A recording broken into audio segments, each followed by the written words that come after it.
உசிரே நீதானே நீதானே நிரலாவும் கூடே நானே. Actor Dhanush, S J. சூர்யா, சந்தீப் கிஷான், காளிதாஸ், செல்வராகவன், துஷாரா விஜயன் இப்படி பல பேருடைய ஆக்டிங்ல கடந்த ஜூலை 26 ரிலீஸ் ஆன படம் தான் ராயன். ஆக்சுவலா இந்த படத்தை ஆக்டர் தனுஷ் தான் டைரக்ட் பண்ணாருன்றது பலருக்குமே தெரிஞ்சிருக்கும். ஒரு டைரக்டரா இவருக்கு இது 2வது படம். அது மட்டும் இல்லாம இது தன்னுடைய 50வது படம்ன்றதுனால படம் ஃபுல் அண்ட் ஃபுல் தன்னோட படைப்பா இருக்கணும்னு சொல்லி டைரக்ஷன், ஆக்டிங், ரைட்டிங் இப்படி பல விஷயங்களை இவரே கையாண்டிருக்காரு. சொல்லப்போனா ராயன் படத்துல ஆக்டர் தனுஷ் 2 சாங்ஸ் எழுதி அதுல ஒரு சாங்க பாடவும் செஞ்சிருக்காரு.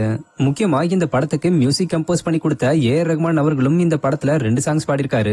இந்த படத்துக்கு மிக்ஸ்டான ரிவ்யூஸ் வந்தாலும் இந்த படத்துல வரக்கூடிய சாங்ஸ் எல்லாம் வேற லெவல்ல வைரல் ஆயிருச்சுன்னு தான் சொல்லணும். குறிப்பா வாட்டர் பாக்கெட் சாங்க பலரும் ரிப்பீட் மோட்ல கேட்டு ரீல்ஸ் பண்ணிக்கிட்டு வராங்க.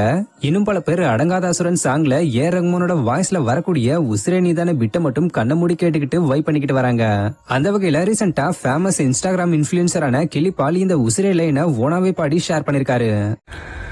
உசிரே நீதானே நீதானே நிரலாவும் கூடே நானே.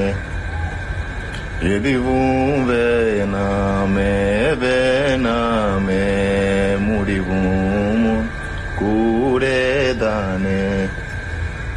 இத பார்த்த பலரும் ஒரு ஆப்பிரிக்கன் தமிழ் சாங்க இந்த அளவுக்கு ஃபீல் பண்ணி பாடிருக்காருன்னு கமெண்ட்ஸ் பண்ணிக்கிட்டு வராங்க. அது மட்டும் இல்லாம இந்த லைனை ஒரிஜினலா பாடின ஏ.ஆர். ரஹ்மான் அவர்களே கிளிபாலுடைய இந்த வீடியோவை தன்னோட இன்ஸ்டாகிராம் ஸ்டோரியில ஷேர் பண்ணிருக்காரு. இப்ப இத பார்த்து நிறைய பேர் கிளிபாலுடைய இந்த வீடியோ கமெண்ட்ல உங்க வீடியோவை ஏ.ஆர். ரஹ்மான் அவர்கள் ஷேர் பண்ணிருக்காருன்னு சொல்லிக்கிட்டு வராங்க. சோ கிளிபால் இந்த சாங் பாடினதை பத்தியும் உங்களுக்கு இந்த சாங் எந்த அளவுக்கு பிடிக்கும்ன்றத பத்தியும் மறக்காம கமெண்ட்ல சொல்லுங்க. தேங்க்யூ.